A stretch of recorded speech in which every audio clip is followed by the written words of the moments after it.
You're listening to a Roddenberry podcast. This episode of Mission Log is sponsored by BetterHelp. Give online therapy a try at betterhelp.com/missionlog and get on your way to being your best self. That's BetterHelp, HELP.com/missionlog. This episode is also sponsored by Master Replicas. Find the largest collection of rare starship models from your favorite franchises like Doctor Who, Alien, Stargate, and of course, Star Trek at masterreplicas.com. Be the first to know about exclusive drops at masterreplicas.com. Mission Log, a Roddenberry Star Trek podcast, episode 520, The Omega Directive.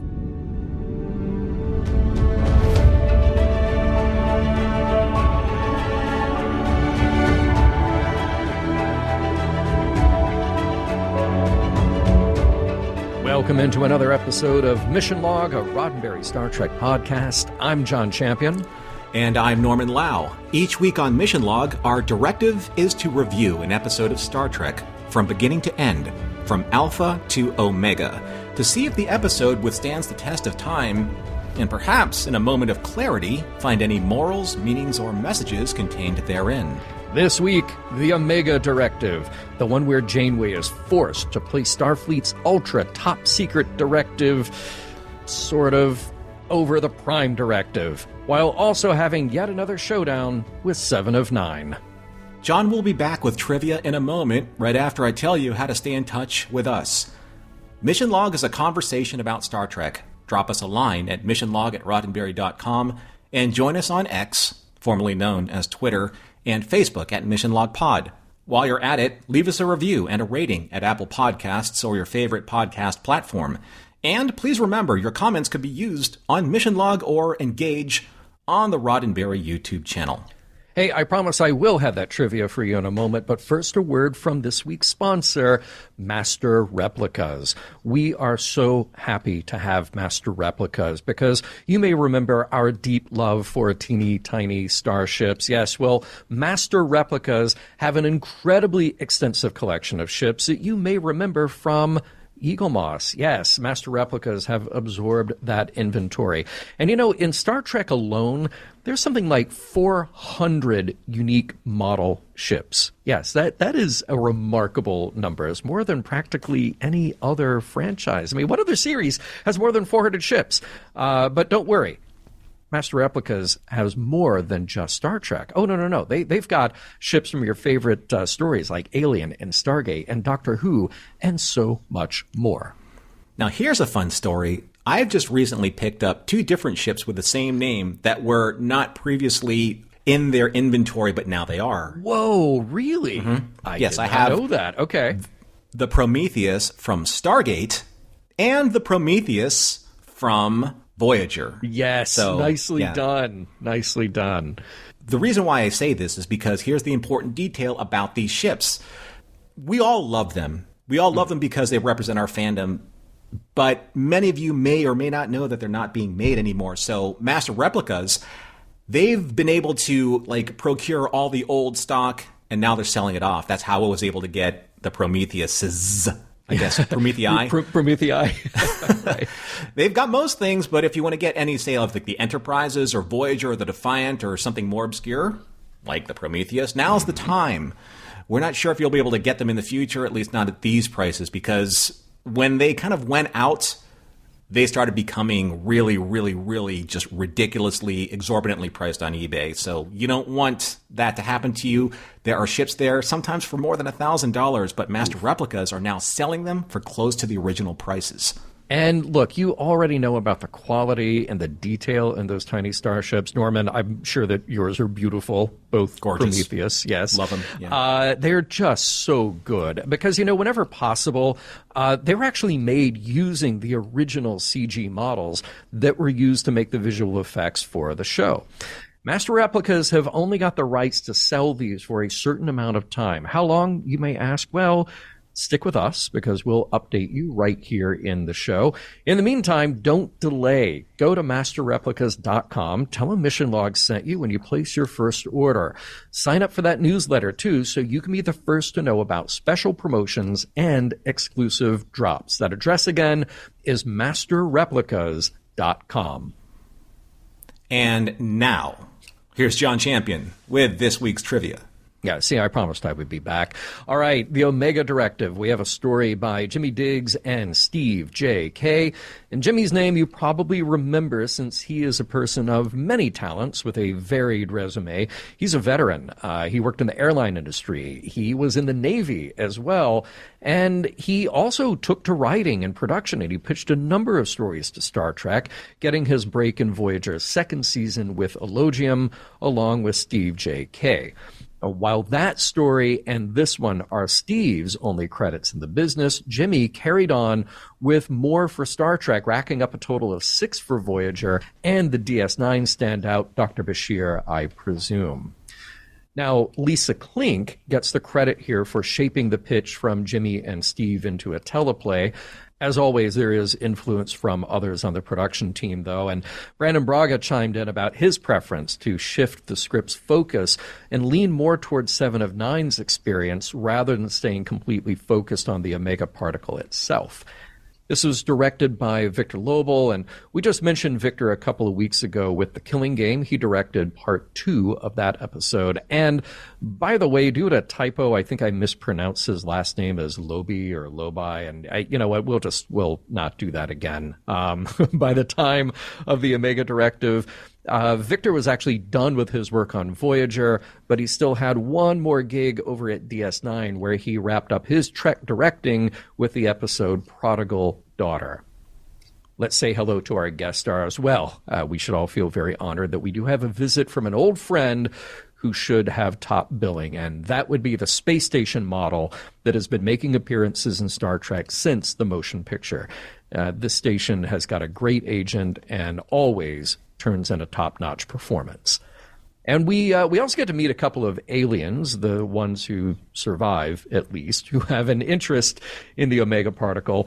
There's a captain played by Kevin McCorkle, and this is Kevin's only Trek appearance, but he's been busy as an actor since the mid-'70s, jumping from soap operas to sitcoms to feature films. He turns up in The Amazing Spider-Man, The Island, all the way to General Hospital and The Young and the Restless. And finally, Alos, played by Jeff Austin. Jeff has been around Star Trek before. You need to go back to DS9's third season episode, The Adversary, or The Adversary, and look for the Bolian, and you will be seeing Jeff. He's got a long list of genre guest credits like The X-Files and a couple of iterations of Alien Nation. This episode of Voyager is his last Trek credit thus far.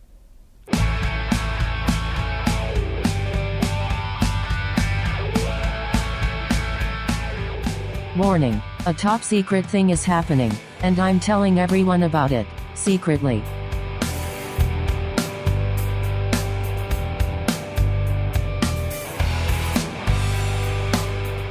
Prologue. 7 of 9 wakes from her regeneration cycle and engages her personal log to record her expected schedule for the day, beginning with a morning sensor array diagnostic inspection with Harry, who she finds playing Calto with Tuvok. She abruptly finishes Harry's game for him with one move, so they can return to their scheduled morning maintenance. However, on their way to work, they are interrupted by Voyager being shaken. But by what? On the bridge, all monitors are overtaken by a single large Greek letter, Omega, to be exact. All controls are locked out, and Chakotay is about to take corrective action just as Janeway appears. In one deft series of actions, she frees Voyager from the lockouts, orders all bridge crew to maintain silence about what they just saw, and disappears into her ready room with only a simple, "I'll have further instructions for you soon," as the doors close. Act 1. Janeway secures and locks down her office, then accesses the Omega alert status on her monitor. Her expression confirms her worst fear. Voyager sensors have detected the Omega phenomenon, which, in terms of Starfleet mission parameters, supersede and rescind any current activities for any Starfleet captain and Starfleet vessel to immediately engage this threat. and the severity of these parameters even supersede the Prime Directive. In engineering, Chakotay relays the captain's orders, vague as they may be. However, due to the sheer manpower needed to address specific engineering needs for radiation-proofing Voyager's warp core and thermally reinforcing Tom's shuttle, B'Elanna is curious about this rumor. Something about an Omega Directive, which captures Seven's attention immediately. Chakotay tells her that the captain wants to see her immediately, and Seven knows why. When Seven meets with Janeway in her ready room, they both know that the Borg were and are aware of the Omega molecule, classified knowledge that was assimilated by the Borg after assimilating several Starfleet captains. Janeway tells Seven that Starfleet's mission is to destroy it. Seven believes its potential can be captured and harnessed, and explains that the Borg, after sacrificing 600,000 drones and 29 ships in the process, were able to just barely stabilize one molecule, but it can be done. And after another tense standoff between them, Seven yields to Janeway's mission parameters and agrees to help her hunt down the molecule. Act 2. In sickbay, Janeway orders the doctor to provide her with hyposprays of erythrosine, which he states is used for the most severe cases of radiation poisoning. She demands it to be provided and is willing to pull rank on him if he doesn't. The doctor abides and knows her rashness is prompted by this Omega Directive. He expresses his concern, but Janeway is already focused on the next task, which is reconvening with 7 of 9 at her station in Cargo Bay 2, away from prying eyes. Janeway is astonished by Seven's research, specifically the Borg's calculations to harness Omega. But Janeway orders Seven to backburner her side project and transfer all data about destroying Omega to Astrometrics. Meanwhile, Harry and Tuvok are following Janeway's clandestine orders to modify a photon torpedo with a specific warhead, atypical to Federation safety specs as noted by Harry. Rumor has it that the captain is going to use the weapon to seal fluidic space once and for all. Harry believes that Janeway will fire on a Type 6 protostar, which will create a wormhole for them to get home. Either way, after Janeway interrupts them and orders Tuvok to increase the explosive yield, he suggests to Harry that idle speculation is doing them no good and to focus on completing their task. Later in the Astrometrics lab, Chakotay finally confronts Janeway about the details of the plan she's set in motion. He believes that she is acting in the extreme and isolating herself from the crew, and especially from those, like himself, who know her best and know that she is trying to shoulder the responsibility of the Omega Directive all on her own. But he implores her to let her crew, her found family, help her share the burden because they are on their own in the Delta Quadrant with no Starfleet backup and have to depend on each other, as he explains to her that they have done time and time again. Convinced that Chakotay is right, Janeway meets with her command staff and explains to them exactly why the Omega molecule is so dangerous. Omega was an experiment that went horribly wrong, and a Starfleet scientist named Cataract is to blame. The molecule destroys subspace, and if left to run rampant, could destabilize any galactic quadrant from ever using warp speed as a means of travel again. Tom corroborates this after remembering the Lantaru sector was untraversable for strange reasons. Omega was the reason. It destroyed subspace in that space sector. Pre-warp civilizations would suffer the same fate as the Lantaru sector, which would change their evolutionary trajectory and destroy the credibility of Starfleet's Prime Directive for all time. It is because of these reasons that the Omega Directive was hard-coded into each starship so that it would be confronted immediately wherever the molecule is detected, above any and all standing directives at the time, no matter what, even the Prime Directive. And with that, the crew prepares themselves for what is to come. Act 3. Voyager is en route to the system where they believe Omega's subspace tremor originated. While on approach, Janeway returns to Cargo Bay 2 for an update on Seven's containment project, a harmonics resonance chamber that the Borg believed can stabilize Omega. Janeway pushes Seven for more of her personal truth about why she and the Borg were so interested in the molecule. Seven believes Omega to represent technological perfection, and the Borg assimilated 13 species, each with their own description of Omega as part of their respective creation mythologies. Janeway even offers up the theory that it may have been Omega that was at the heart of the Big Bang that created the known universe. However, their speculation is sidelined by Janeway's summons to the bridge. Seven needs the combined resources of the ship and personnel to finish her chamber, and Janeway approves whatever resources she needs. As they navigate the already corrupted subspace eddies and currents of Omega's devastation, Voyager's sensors hone in on a moon, and what appears to be the remains of a pre-warp civilization and its base, which is rife with Omega particles. That base is ground zero for the Omega Directive's specific parameters to discover why and what happened, and to destroy the source of the molecule and all possible means of its dispersal. That's Starfleet for nuke the site from orbit. It's the only way to be sure. Upon beaming to the facility, Janeway, Tuvok, and her away team triage the situation quickly and expertly. They find a survivor with knowledge of the failed experiment and beam him to Voyager for treatment. Back in Cargo Bay 2, much to Harry's chagrin, Seven has created a mini-collective in order to streamline the efficiency of finishing the harmonics chamber. Soon after, she barges into sickbay and, through the doctor's objections, to interrogate the alien scientist who was in charge of creating the new Omega molecules. He provides her with information vital to the success of her chamber's efficiency. Act 4.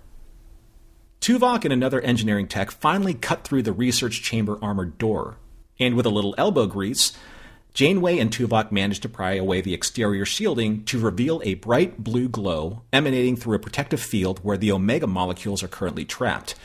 Without hesitation, Janeway's training kicks in as she searches for the most effective way to destroy the molecules, as per her directive. And remember, Tuvok, even though you're reminded your captain, Omega supersedes and rescinds all other directives, including the Prime Directive. While Janeway is preparing to execute her directive's orders, Chakotay checks in on Seven, who is still not convinced that destroying Omega is the right course of action. Chakotay countermands her objection, citing that she has been ordered to finalize her captain's directive as per Starfleet's mandate. Seven uncharacteristically pleads with Chakotay to let her use the information she recently gathered from the recovering scientist to modify the resonance chamber and preserve what she can, only to describe to Chakotay as something so flawless that it would be akin to a spiritual moment. Understanding the gravity of her request, Chakotay sympathizes with her plea, but ultimately secures her cooperation to complete Janeway's assignment as ordered. While Janeway and the away team are finalizing the safest way to transport the molecules out of the research containment chamber, and while Seven is finalizing the adjustments to her harmonics chamber, two alien ships are on an intercept course. Tom has to risk descending closer to the planet's surface in order for Harry to establish a transporter lock of the molecules through a sea of radiation interference. However, if the transport is unstable, the molecules could destabilize and destroy subspace in a majority of the sector. But the Voyager crew is able to overcome all obstacles and safely contain all of the molecules just in time to put some distance between them and their pursuers. Act 5. With hundreds of Omega molecules contained in Seven's protective chamber, it's time for Janeway to finish her mission's objective, to rid the quadrant of Omega once and for all. The plan: to disperse the molecules in a region of inhabited space and detonate them, destroying them forever. The subspace in that region would be ruined, but there's no risk of violating the Prime Directive since that region contains no warp-capable civilizations. As Voyager is en route to their final destination, Chakotay tells Janeway that Seven still believes she can harness Omega, to which Janeway immediately heads for Cargo Bay 2 to set Seven straight and for her to abide by Janeway's orders. When Janeway finally confronts Seven, she gives her an ultimatum: destroy Omega as ordered, or Janeway will. Seven protests for the last time and eventually chooses to assist Janeway. They attempt to destroy more molecules faster, but Seven believes if they push the chamber's containment field any further, it would risk rupturing. Janeway believes that they have destroyed enough in the chamber itself to safely jettison the rest and ignite them with the modified gravimetric torpedoes. But right before Seven releases the molecules, for a brief moment, she watches them reach a state of perfect harmony. Chakotay opens fire with a volley of the modified ordnance. Still being pursued by the alien spacecraft, whose captains accuse Janeway of stealing their technology, they are caught in the wake of the molecule's destruction, only to watch Voyager warp safely away from the rupture of local subspace. Omega is destroyed, and thus so are Janeway's secret files of said directive. Later in Janeway's Da Vinci holodeck program, the captain finds Seven there, lost in thought, surrounded by religious iconography.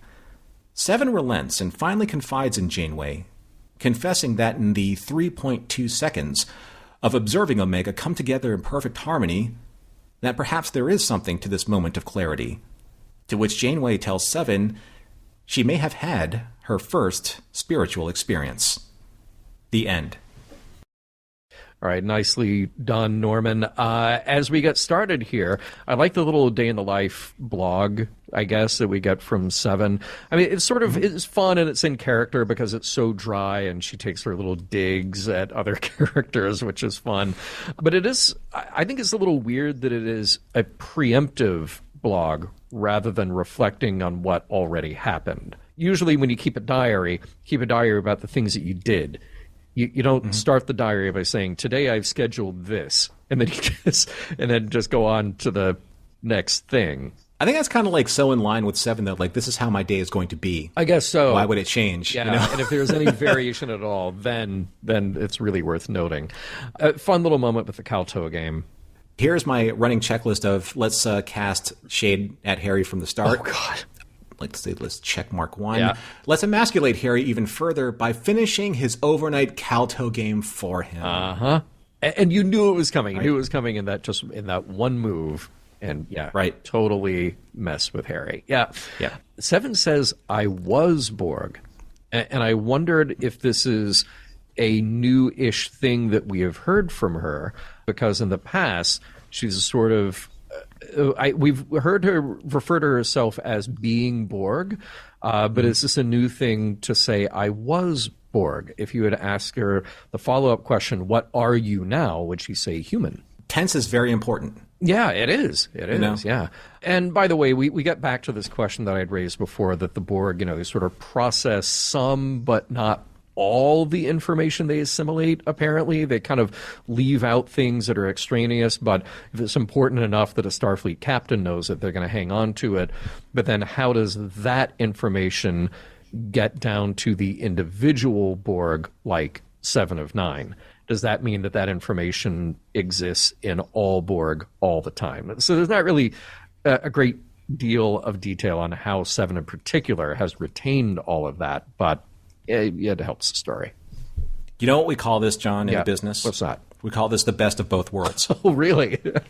Yeah. Yeah, how appropriate. So, yeah. Just saying. Okay, yeah. It was interesting to me that they interrupt all ship functions with a giant Omega. First of all, because that could be a problem, and second of all, it's secret, but we'll put it on all the displays. They obviously didn't talk to Dean Wormer about double secret probation. Oh, right. Yes. That's more secret than this, right? Again, for something so secret, it's probably not a good idea to broadcast it on every single bridge screen. I mean, isn't this something that would maybe, I don't know, go directly to the captain's comm badge? You would think, because the comm badge knows where the captain is. Just put it on the monitor right in front of the captain. Oh, you make so much sense. And don't stop what you're you. doing. Don't stop what you're doing that. in the meantime. I know, we have the first of what I think are a lot of very weird moments. You have B'Elanna questioning the top secret orders. Then others do. Aren't they all part of the Starfleet team here? Would it be different if they were all in the Alpha Quadrant? Of course, these are questions that come up during the show itself. But, if they were in the Alpha Quadrant, hey, there's a top secret thing. Okay, I guess we're doing the top secret thing. But are they all feeling a little more relaxed because, we're in the Delta Quadrant. Who's going to notice? I know, it's kind of like what part of need to know, quote unquote, do you not understand? Exactly. When you're asking these questions. But then again, if they're in the Alpha Quadrant, especially, B'Elanna being Maquis and Tom being kind of like pseudo-Maquis, they wouldn't have been on that ship to begin with. So, good point. Good point. Maybe it's there, I'm Maquis, so I can, I can be that way. I'm not Starfleet. Yeah. So I just don't follow orders blindly. Right. It could be. So Seven mentions the Borg using boronite ore in the process to harness Omega. So is this a chicken or the egg thing? Does processing boronite create the Omega particle, or is it a byproduct of using boronite for something else? You are doing the thing that drove me crazy during this, which is asking scientific, logical questions like what precedes what throughout this episode, and that became an exercise in futility. How dare I? Yeah. And now, okay, so Janeway just trusts Seven will cooperate now, even because we went from I will not comply to okay, I'll do what you want in a matter of a few seconds. Even though Seven says, I'm not going to comply. Has Janeway not learned any lessons here? Yeah, that's interesting, right? It's a case-by-case basis. I guess so. And My answer is so diplomatic, so we're going to move to the next Okay. So if Seven has all the collective knowledge of the Borg, why doesn't she understand Janeway's reference to Omega being the Borg's Holy Grail? You would think that a metaphor like the Holy Grail would have come up, of course. Considering that, she made mention of, and I'm going to jump all the way to kind of like the end of the episode where she understands religious mythology of, the creation story of other cultures. Right. But she didn't know what World War II was. Right. The knowledge travels at the speed of plot. Yeah. And also the Doctor he should know better now to just don't argue with Janeway if she's saying she's going to do something dangerous. Because I could just stop you. You can't do that. You already got a dressing down for interrupting her. Don't do that again. I'm wondering, does the Doctor know about the Omega Directive because he can access the computer's database, or did he hear about it through the gossip grapevine? Yeah, well, either one of those, totally probable and possible. I mean, I guess as a computer program, he could just be siloed from another part of the computer that has the top secret stuff, and maybe it would be even more difficult for the computer to access its own top secret stuff. But a gossip program, that works in overtime. Harry's eagerness to try to sway Tuvok to get a little information, that was just charmingly awful. Not that the scene was awful, it's just that Harry's failure, which we knew was coming, he should know that by now. But though, I do like that there is a little bit of an arc with their characters. They referenced Calto and how they played all night, and that goes all the way back to that episode where they fell in love with the same girl. I like that there's a little bit of yielding from Tuvok when he says, yes, I am curious. Yeah. Right. So it was nice, albeit, that it's futile. Questioning is futile, Harry. Yeah. Exactly. And in that scene where Harry and Tuvok are talking to each other, we have one of my favorite dramatic conceits, not just from Star Trek, but from a lot of TV shows. It's the old dramatic, I didn't hear what you were saying because I was out in the corridor, but I answered your question when I walked through the door maneuver that Janeway executes perfectly here. So I heard that's the Mr. Roper maneuver. Yeah, this is so good. The Roper maneuver, yes, excellent. Also, I have a tip here for Starfleet. Don't name the directive after the particle that you're seeking. So this is why historically, if 7 of 9 knew anything about World War II, it might have been helpful. That's why top secret operations have different names. So you name things like Operation Overlord, and you don't call it Operation Invade Normandy, because then, that's free. That's free advice from me. How does Chakotay know that Janeway has taken this too far? In his words, because he doesn't know anything. He feels it. Right? He feels it. He feels her resolution. Wow. So Janeway says to Chakotay, this directive was issued many years ago, and Starfleet didn't exactly have our predicament in mind. Lost in the Delta Quadrant with no backup. I can't ignore the orders, but I won't ask the crew to risk their lives because of my obligation. Does this also include the several times that she's threatened to blow up the ship on their behalf as well? Oh, yeah. Well, Starfleet doesn't know about that yet. But yeah, she's going to protect her crew until she has to blow up the ship and sacrifice every single one of them. I get the solidarity expressed in this scene that ends Act 2, the sort of we're all in this together feeling. But man, Chakotay, just stop pushing, because it really just sounds like you're angling for top secret information, which you are. And then we go to a nice, I like the historic reference alongside the fictional reference. Einstein with the atomic bomb and Dr. Marcus with the Genesis device. Clever little thing there with a scientific breakthrough that then can become a weapon. Can I ask you a question, though, about that? Yeah, please. Well, first of all, I like Oppenheimer, aside from Einstein, came to mind for me. Yeah. But did you get more excited hearing Einstein or Carol Marcus? Yeah, Carol Marcus. Carol Marcus. Let's be honest, right? I did. I got to admit. And between seeing that and seeing Regular One in the station, and that not named Regular One, but the model. Yeah, absolutely loved it. Yeah. Then there's that scene with Janeway and Seven in the cargo bay. Like, dancing behind this computer while Seven says that she's working on this containment field. The blocking is just so awkward there. I mean, don't their monitors contain multiple windows at the same time, you would think? Because Seven and Janeway, they keep working and they just keep swapping places from one display to another. That drove me insane the more I watched it. I guess it's kind of like in the dynamic of pads, right? Yeah. It's like just one pad per assignment. One display can do one thing. Right. Yeah. Seven kind of barks, assist me to Janeway, and Janeway says, I guess I will. I don't understand why Janeway doesn't doesn't give her a sideways glance and out of the side of her neck says, please would be nice. I mean, why doesn't anyone do that? I know. Because... Right? It drives me crazy. Yeah. And Seven's got to learn. Apparently, we can scan for one single molecule. That's something that happens in this episode. It was interesting that Janeway emphasized 13, right? When it came to the Borg's total assimilated cultures to finally harness Omega. Yeah.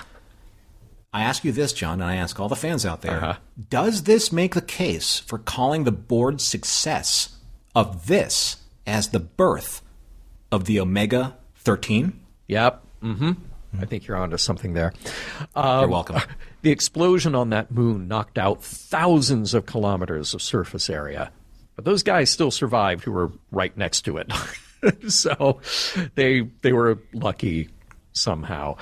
Also, I wondered, Tuvok makes a real point, and Janeway then makes a real point, saying that she is rescinding the Prime Directive because Tuvok says they're violating the Prime Directive. And I thought, now? They just beamed down to a pre-warp society that was blowing itself up and apparently has space travel anyway, even if they don't have warp travel. So, yeah, I mean, you're going to go by the rules now? Like, who cares, Tuvok? And you're accusing me of going into the weeds too early. Yeah, I know. Okay, so, all right. So Janeway says to Seven, I'm leaving this project. This is the harmonic resonance chamber in your hands. Yeah. Use whatever resources and personnel you need. Seven says, understood. I'm going to delve further into this during discussion because for all of you out there, this is more of a significant scene than many of you may realize. Oh, okay. All right. Yeah. I would think that Seven definitely knows better than to give people Borg designations. I think she's just messing with them. I think this is her attempt to just mess with her fellow crew members. So Harry is designated number 6 of 10. He is not a number. He is a free man. He's 3/5. Yeah. Yeah. Also, the third time that Harry is emasculated in this episode for anyone who is keeping score, like me. Man, poor Harry. Right? Yeah. I get that Seven is an expert in Omega, but is it good for crew morale to give her command over actual Starfleet crew members? I mean, why isn't an officer assigned to her as oversight? Yeah. Good point. Right? Good point. Yeah. And then, again, this feeds into this next point. Chakotay says to Harry, when in the collective, Harry, adapt. What a cop-out line. I am sorry, right? Yeah, because Chakotay, come on, you're the first officer here. Yeah. Exactly. Like, I think it would have served him and Harry and maybe the crew, better if he just says, follow orders, Seven's in temporary command. He had a tough, love leadership moment with B'Elanna before. He just basically said, Harry, just do what you're ordered to do. Yeah. Right? On a brighter note, yes, a solid matte painting that opens up Act 4 of the destroyed area lab. I like that in the best possible way. It felt like, first of all, a very good Star Trek matte painting, but it felt like one of those classic Universal Studios, like Buck Rogers, Galactica era matte paintings. Right. Like really, really nice. By the way, when we're in that scientific complex, we're dealing with the most dangerous thing in the universe. Let's shoot phasers at it and pry it open with our hands. I know phasers are weapons. I get that. Yeah. And at times they can be used as cutting beams or heating up rocks. But for a situation as delicate as, say, not detonating the rest of the Omega molecules in that chamber, oh my God, aren't there like more precise engineering tools for this? One would. And where's B'Elanna? Yeah. Thank you. Yeah. Well, funny to answer that question, though, in reality, Roxanne went into labor right after her one scene in this was shot. So, so she's not around for the remainder of this episode. That scene where they do open the chamber, in that Science Center. It kind of looks like that scene in 20,000 Leagues Under the Sea where they open up the engine room of the Nautilus, and Nemo showing how it all works to Professor Aronnax. But by the way, Tuvok and Janeway just looking right at it with their naked eyes, as opposed to Nemo, who at least has the decency to give them a little face shielding, hide their eyes a little. It is interesting, though, the way that I'm going to get to like comparing these two scenes in a moment. But when Janeway stares at Omega in the chamber with that, staring into that blue field, she sees a threat that needs to be eliminated. So, ... I'll get to this point in a second. Oh, okay. All right. Yeah. Also, by the way, one of the most unstable, dangerous molecules in the known universe, but you can put it in a transporter, which I also would think means you can replicate it because transporters... Oh, my God. Sorry. Oh. Sorry. I'm getting whiplash from all the, destroy it. No, don't destroy it. It's dangerous. Just shoot it.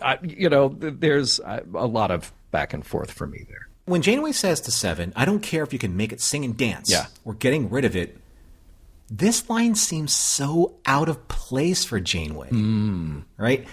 It felt to me like the writers are forcibly making her out to be the bad guy and Seven the good guy. Yeah. Right? Yeah, it is a little strange like that.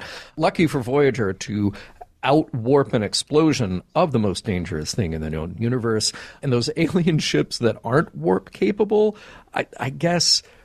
they'll be fine, and will they never be warp capable now that the Omega explosion happened in their neighborhood? I guess that's the implication. There's the ... So when Seven stares at Omega in the chamber, this is paralleling what Janeway did when she saw it down on the planet. Seven sees perfection, and I love that they're similarly lit and framed the same way. So it's kind of bookending like their experiences with the Omega molecule. Like Janeway sees it to be destroyed, Seven sees it to be preserved. I thought that was really nice directed. Nicely directed, and this nice way to show Janeway kind of not changing her perspective entirely, but able to see something through somebody else's eyes. So kind of cool. By the way, how is Voyager getting these guys back to their home world? Because apparently, they can't warp around there. I don't know. It's going to take a long time. It's going to be a long, long detour. I love Seven's line about Leonardo. He protested, I deactivated him. If that were only the way we could do it in real life. So a couple of the questions that I have ending this episode. So Janeway deletes the Omega Directive files at the end. So does this also delete the hard programming in Voyager's sensors? Oh, right? Yeah. What if the Omega molecule appears again? They could be all over the place. Right. Are we to believe that the aliens created it and not obtained it from the Starfleet Omega molecule? All of these things come into play, right? By the way, Seven, as we learned in retrospect, has an eidetic memory, so she could, just rebuild what she saw in the containment chamber. That's a possibility. I love at the end that there's this nice, true tenderness between Seven and Janeway in Da Vinci's parlor. And I wish there was more of this that was built up in the last few episodes to see Seven's transformation a bit more gradually.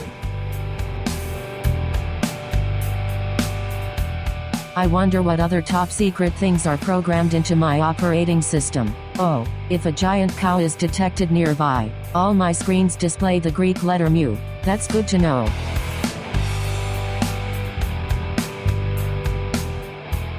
We'll get right back to the Omega Directive after a word from this week's sponsor, BetterHelp. John, one of the most, I think, important commodities that we have in our life that we don't pay enough attention to, I think, and we really should, is time. That is the truth. Yeah. Yep. Here's a question that I want to ask you and I want to ask our audience. What's the first thing you'd do if you had an extra hour in your day? Would you go for a run? Would you take a nap? Would you read a book? Would you spend time with somebody that you care about? What would you do? Oh, see, every one of those things sounds great. I might need more than an hour, but given that hour, taking a nap or just reading and being in the moment sounds good to me. I mean, we spend a lot of time thinking about what we would do, and a lot of us spend a lot of time about thinking how we can get some of that time back and how we wish we would have more time for ourselves and how we would use it. One of the more important things that we really need to think about from time to time is how we're going to schedule that important time into our lives and make that a priority. And therapy actually can help you find what matters most to you, and you can do more of that. Yes, I've said it before on our show, certainly in the context of our ads from BetterHelp and outside of that too. And certainly in my personal life, said it to others that I have a lot of respect and a lot of admiration for people who decide to get the help that they need. I'm an advocate of therapy. I've been through therapy sessions myself, and I think that there are so many great benefits that come along with that. Sometimes it might be just working through a really difficult time in your life. Certainly therapy is very helpful for that. But try to think broader than that as well. Maybe it's learning from different experiences. Maybe it's learning positive coping skills or how to set boundaries. Therapy is all about finding the things that empower you to be the best version of yourself. That could apply to all sorts of situations. It might be personal relationships.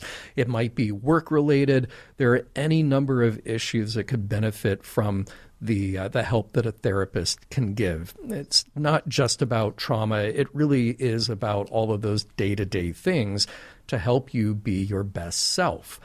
If you happen to be thinking about starting therapy, I would suggest to give BetterHelp a try for many reasons. First and foremost, it is entirely online and therefore is designed to be convenient and flexible and suited to your schedule.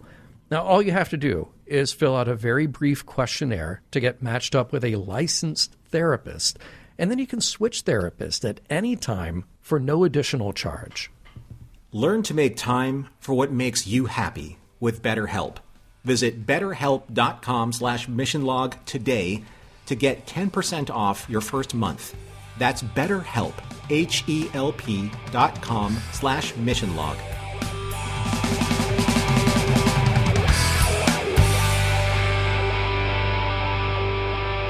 Norman, I'm going to need you and the help of our collective audience to help me parse the multiple levels of secrecy in this episode and where my loyalty should be, where my understanding should be when it comes to those layers of secrecy. Because yes, we are supposed to be in a future that is free of the petty things that hold us back. And presumably, there is a level of transparency and honesty that goes along with that.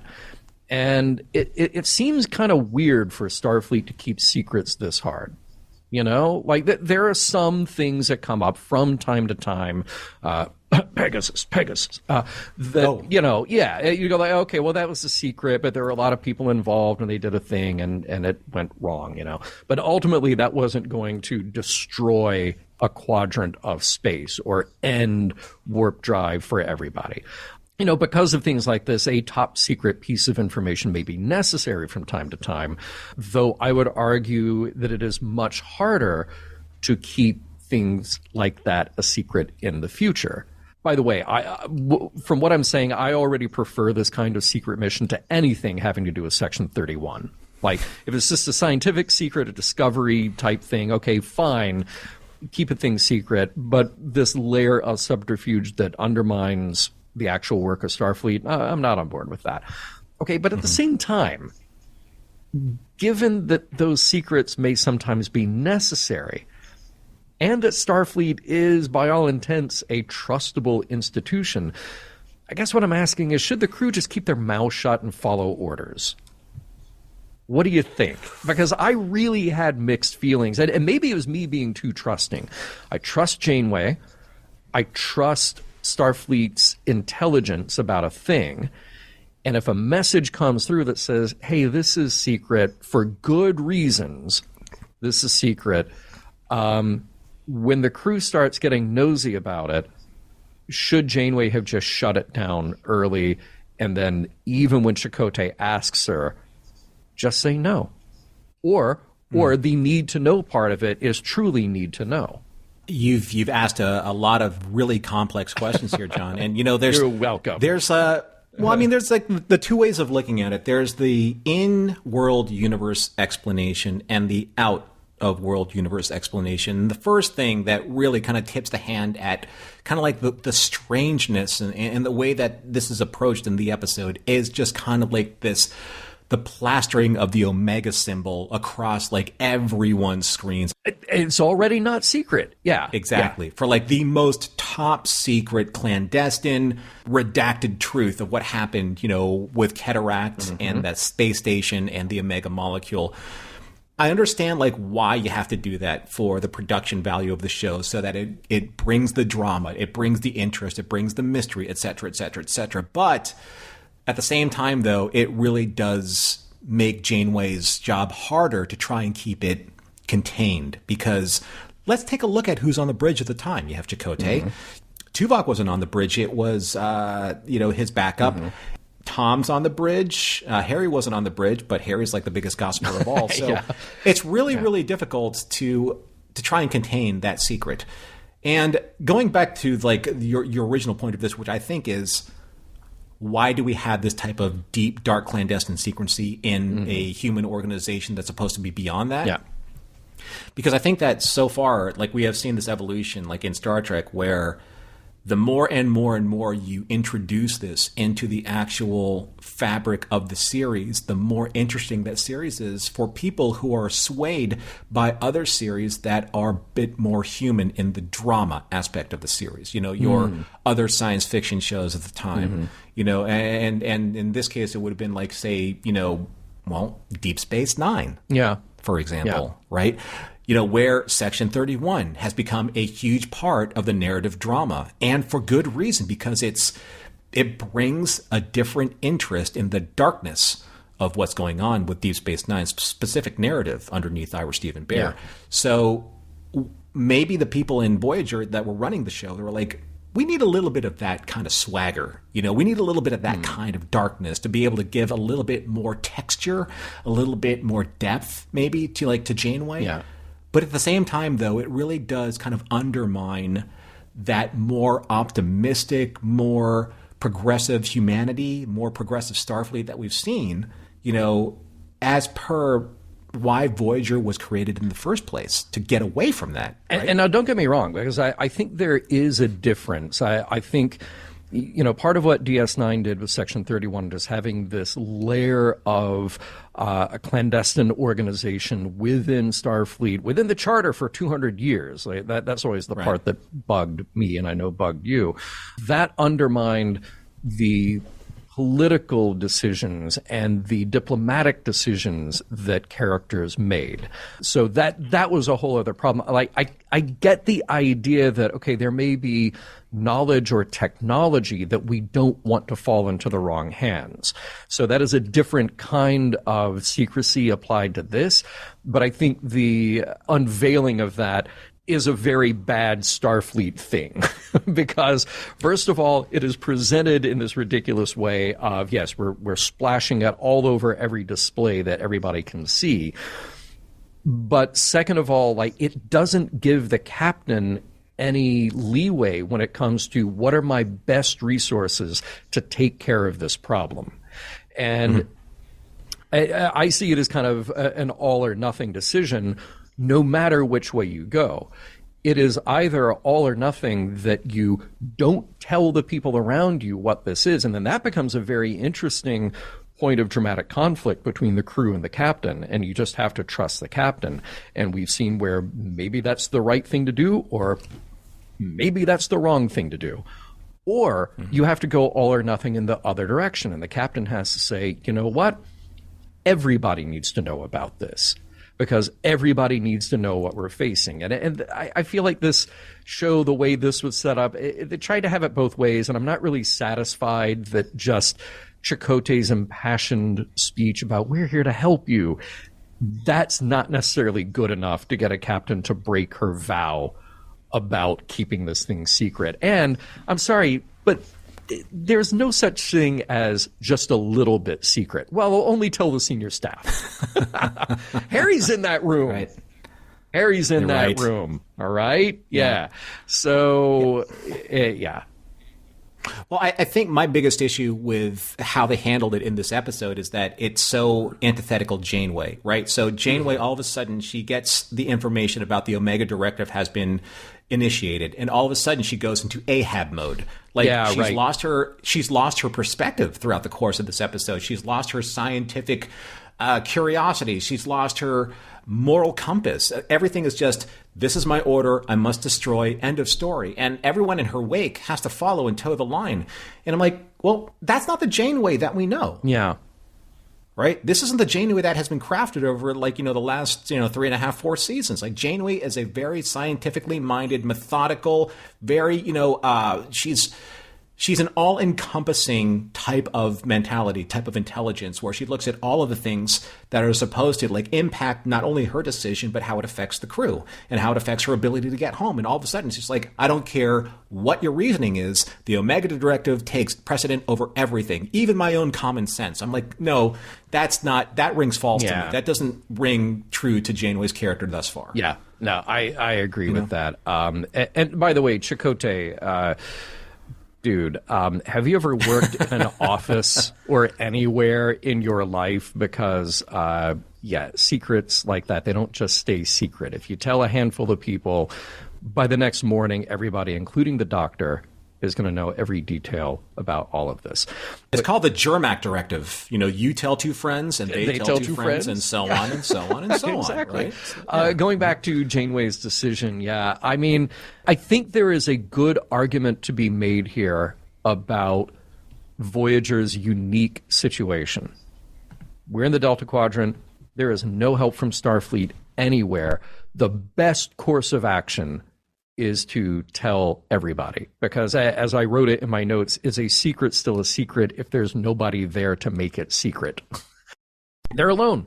There is no other Starfleet. Janeway could conceivably give an order to the rest of the crew to say, okay, you're going to keep this quiet when we get back, if we get back. But right now, we have to change this rule because there is no Starfleet here to back us up, and this is the most dangerous thing conceivably that we will encounter. So, yeah. I mean, that goes back to like what we were talking about with Janeway's attitude towards maintaining the Starfleet morale and the Starfleet protocol in an area of space where Starfleet doesn't exist. Mm-hmm. It's a matter of principle, right? Mm-hmm. So either you're going to hold up to those principles, and associate yourself with the, keeping the hierarchy of those principles alive within your crew, or you're not. Yeah. Right? Because, there's a consistency that needs to be maintained when it comes to your vision for this mission, right? And if you're not going to do it, then you're going to have a really principled way to do it. You're going to have a really, and I'm not, I'm not saying that these ideas weren't explored in this episode. I think a lot of this stuff got lost in the complications of discussing the Omega particle. And I'm not sure that those scenes really connected or really explored the depths of these ideas. Like, how serious is it if Janeway breaks this protocol? How serious is it if she keeps this a secret? I feel like there's more to mine there that we didn't really get.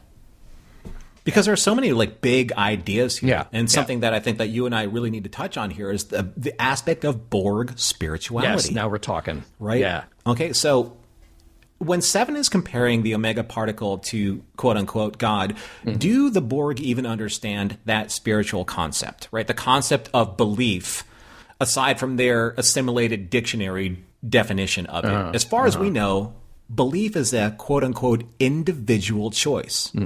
How would the Borg understand individual belief, right?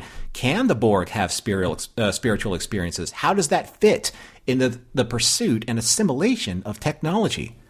I thought that based on Seven's description that the Borg discarded any information that was irrelevant if it did not further the goals of assimilating greater technology. Seven even said herself, I have waited many years to see this molecule firsthand. I will not deny myself this experience. I, myself, not we or the collective. Yeah. Because she saw this molecule when she was part of the Borg. So where's this individual personal desire to see Omega? Well, right? Yeah. Carry on. Continue. Yeah, because she also said about Omega, not curiosity, desire. Yeah. Do Borg have desire? Don't they just unemotionally assimilate? Well, okay, you posed all these great questions. Right. This absolutely, to me, is the heart of it, and this is the stuff that I was very interested in tracking in Seven's journey in this episode. First of all, I thought it was interesting that she had this deep confidence in her theory about being able to hold these omega particles in stasis. And she was so dedicated to her belief that she could do this, almost honestly a little bit like a parallel to the Doctor's journey in retrospect, if I dare bring up that episode again, just because he is so dedicated to this idea, but then finds that there is failure in that. And Seven is so convinced of her own experiment and then has to deal with this surprise. Now, she gets the good part of it, that 3.2 seconds, but then the experiment ends and she has to say goodbye to that thing because probably it wasn't going to last anyway. But I'm very interested in this idea that we give the Borg something like a quote-unquote spiritual experience because however it gets framed, and this is where the words, the semantics can get really difficult, it is just an interesting conceit that there is something out there. There is something apart from themselves as a collective that give the Borg, maybe as a whole, maybe as individuals, because there are still individuals who were assimilated to make the Borg, okay, it gives them that sense of awe and wonder about the universe. And I kept trying to think about how this happens. And you could say that it is maybe a vestige of whatever species first became the Borg and baked it into their own programming. Maybe it just happened. I mean, a machine is only as good as the people who made the machine. And maybe that original species had this sense of awe and wonder, had this sense of a thing that is out there, and couldn't help it when they uploaded their neural pathways to the computers that became the Borg. Maybe that's just the way it turned out. Or maybe it is an emergent desire of the Borg based on their programming to always seek perfection. Maybe if you tell a multinodal computer system to seek perfection, okay, well, maybe perfection is impossible. Therefore, it keeps looking for the thing that is out there that is not of themselves to go find it. Or let's go with a different route here. Maybe it is the sum of a very human, or maybe not just human, just maybe more widely organic property of life forms to look out to the universe and wonder, in the words of someone else famous, is there nothing more? So that could be, there are beings like Seven, there are beings like all the other species that the Borg have assimilated, and if they looked out at the universe and wondered, is there nothing more, did that then become part of that programming because it couldn't help but becoming a part of that programming? If you'd like to hear more of our discussion, of which there are so many more notes that we didn't get to, please join us at patreon.com/missionlog for the uncut version of our discussion that goes into such other topics as Janeway, her poor leadership decisions in this episode, and why she plays Captain's second fiddle to 7 of 9.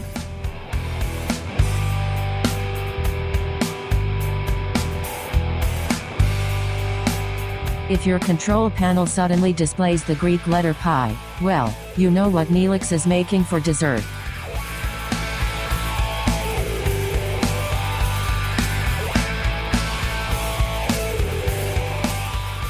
We've made it to the end of the Omega Directive, or for some of our friends across the pond, the Omega Directive. We want to make sure that we represent your needs as well. That's for you, Adam and Nick. Don't want anybody to feel left out. And as we do here, at the end of every single mission log, it's our directive to look at, does this episode hold up? Does it withstand the test of time? And then did we find any morals or meanings or messages contained therein, perhaps in the 3.2 seconds of all of this episode, crystallizing into that moment of perfect harmony? Yes.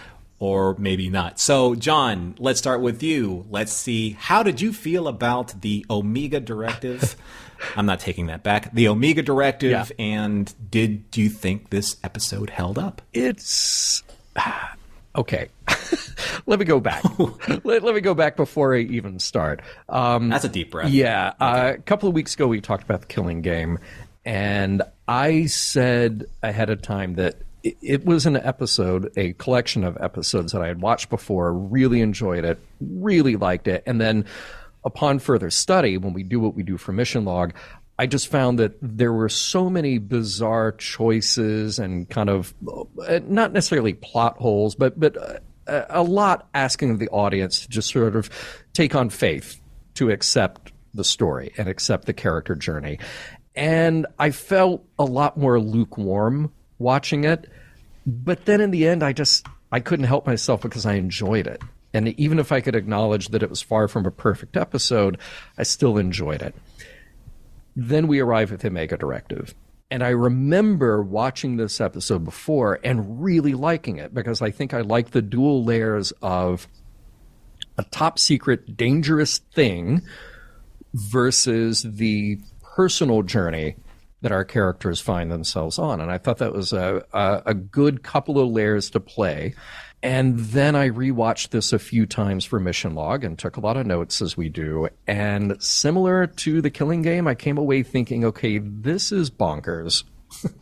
It's not quite bonkers in the same way that The Killing Game is bonkers, but there's still just an awful lot that you have to chew and swallow at the outset if you're going to go along with this story. There's the multiple levels of secrecy, just the very premise of the particle itself, the representation of a kind of Borg spirituality, et cetera, et cetera. Okay. But for the most part, I really respect a show that bites off more than it can chew. And this is an episode that does that. And just when we're getting lost in the details about science and secrecy, along come scenes that really put an emotional and thoughtful button on the characters. And I ask you, isn't that what sci-fi is all about? To let some humanity shine through, even with all the science and spaceships and other technical nonsense on display. So the Omega Directive doesn't hold up, and then it kind of does hold up. And I think it depends on your mood when you're watching it. If you're trying to follow the logic of the story, it is an exercise in frustration. But if you're okay with letting most of that go and you just focus on where it takes our characters, then I think there's something to be satisfied by in this episode. It may not hold up as an individual story. And we've said this about a lot of Star Trek in the past here. But I think if you take all these character nuggets that have been dropped on us in the last several episodes, good or bad episodes, I think they become necessary to hold up because they really tell a complete story about the characters. So that is the way that I will have to justify the Omega Directive. How about you, Norman? I mean, I definitely have a response to that last point that you were making about the entertainment value of the episode. I mean, for me, I have to be completely honest. Mm-hmm. Our audience deserves that. There's just too much happening in this episode for me to actually enjoy it as a whole. Too many notes. Thank you. I was going to reference Amadeus. Yes, there are too many notes, and I don't think that there was a Mozart, back then saying, "Well, just tell me which notes to cut, and I'll fix it." Yeah. Right. Yeah. Well, and that's it. Okay, again, for what you and I do, and this is a very special case, writing a podcast for Mission Log, where we have a specific goal here. I found myself just rewinding and rewatching with subtitles always so many of these scenes going like, wait a minute, have we made up our minds yet about what this thing is and how much we care about it? Can we just, it became so frustrating. I just was like, okay, I can't even begin to form an opinion about that anymore. I'm just going to care about 7 of 9 here. Well, I mean, I feel the same way. I think there are so many incredible ideas, in this episode, but it's kind of like what we've said about, several episodes of Voyager in the past. Pick one. Yeah. Maybe two, right? Yeah. I mean, in this episode, you have some of the biggest conceptual ideas, like with the Omega molecule and how it's Starfleet's fault and it's Starfleet's responsibility to clean up their mess. The Borg spirituality, part of this equation, right? Does Janeway have the right and authority to choose which priority Starfleet directive to enforce? I mean, if both can't be dealt with at the same time, then which one, overrides her own moral compass? Yeah. When she has to pick and choose which particular directive to decide with, the Prime Directive or the Omega Directive. So this is a case where maybe this story becomes too ambitious, right? Yeah. And this is where I think that maybe you and I have had, not just with this episode, but other episodes like this in the past, where it's hard to invest ourselves in which thread to care about most, because there are so many. I mean, let's just kind of go through the list of the ones that at least I could pick out. You have the clandestine Omega Directive. Yeah. Then you have Janeway grappling with Seven over what is right or wrong about preserving Omega.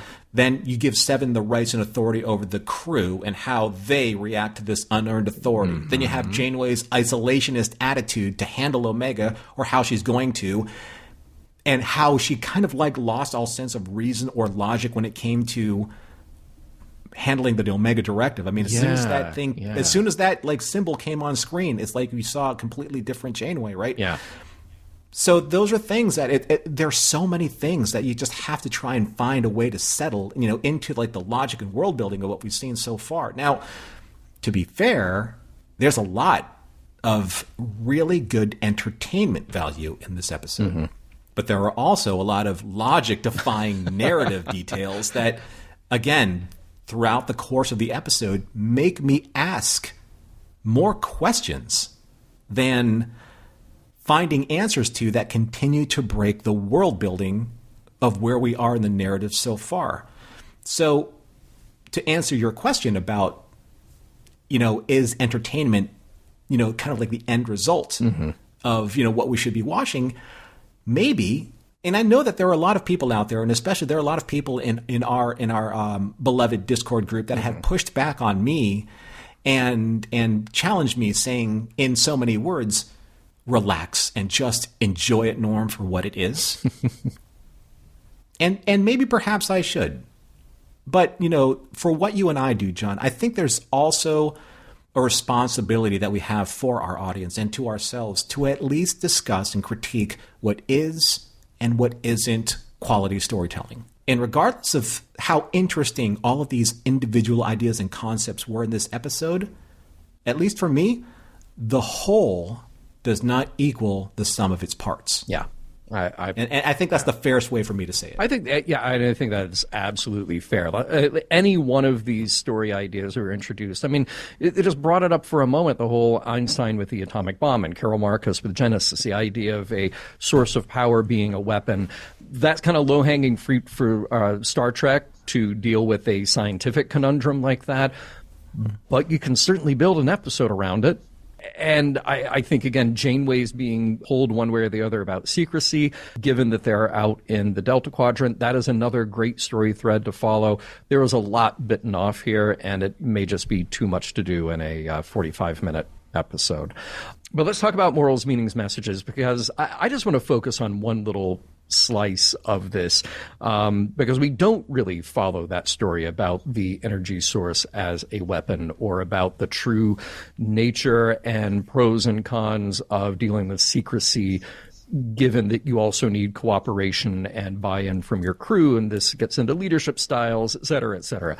I do want to focus on the religious/spiritual aspect of what's happening with Seven of Nine, because if this episode has a heart, that is it.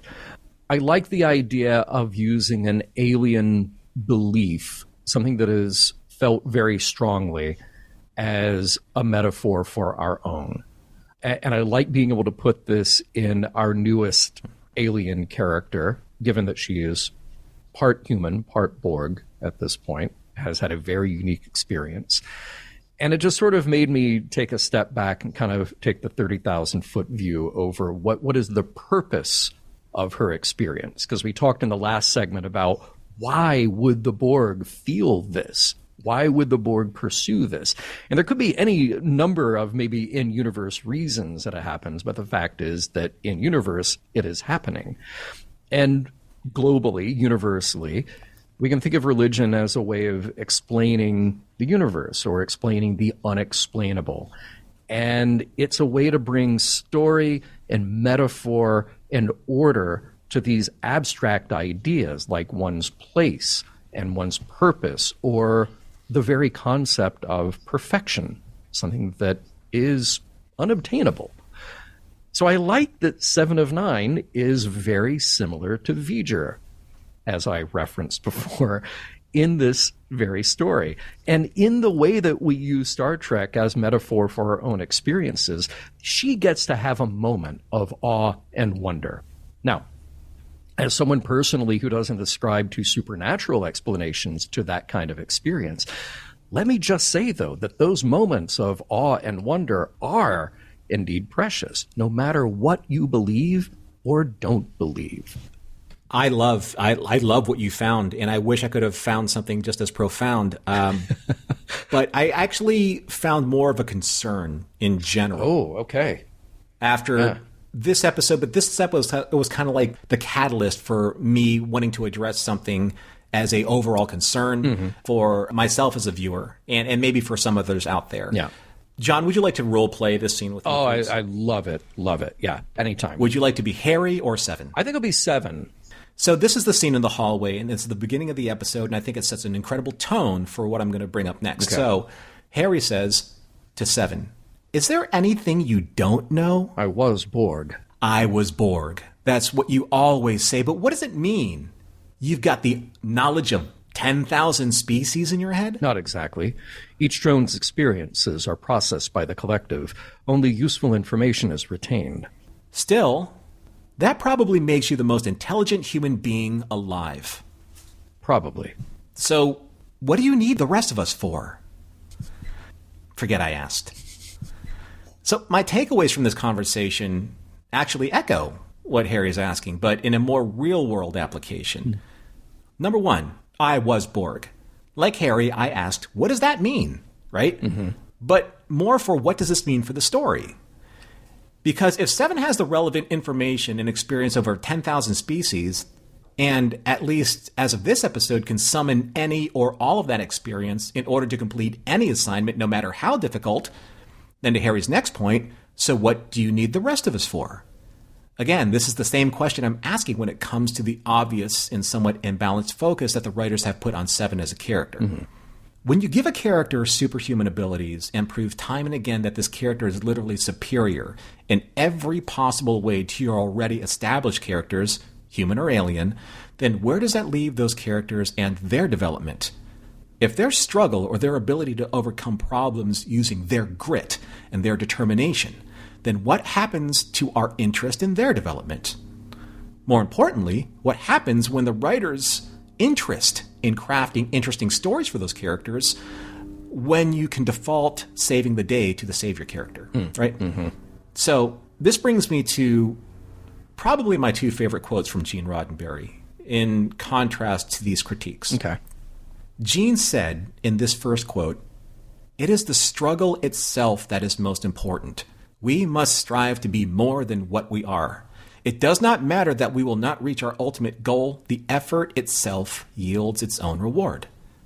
And I'd like to follow that up with probably my favorite quote of his. Mine too. Right? "Ancient astronauts didn't build the pyramids. Human beings built the pyramids because they're clever and they work hard." So my concerns boil down to this.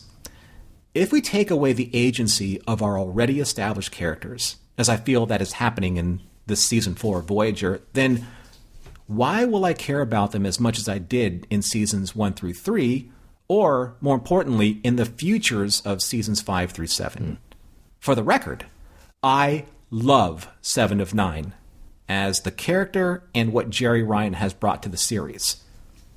But I'm also disappointed that her character development so far has been at the sake of leaving already established characters behind. and I'm not sure if a good balance will be struck in the upcoming seasons, and I truly, sincerely hope I'm wrong. Mission Log is produced by Roddenberry Entertainment. If you'd like to support us directly, you can do so at patreon.com/missionlog for early access to shows and the Mission Log Discord. Our website is missionlogpodcast.com, and for more Star Trek news and discussion, visit trekmovie.com. On the next Mission Log, Unforgettable.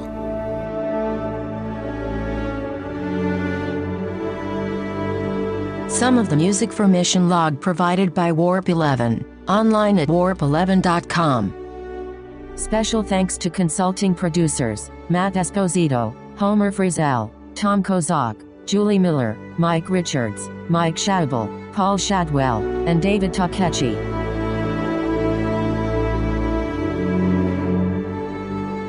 As soon as this system receives its next Starfleet upgrade, full-screen emojis will be displayed instead of letters.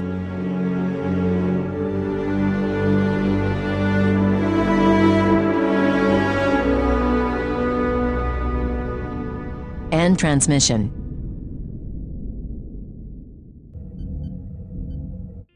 This is a Roddenberry podcast. For more great podcasts, visit podcast.roddenberry.com.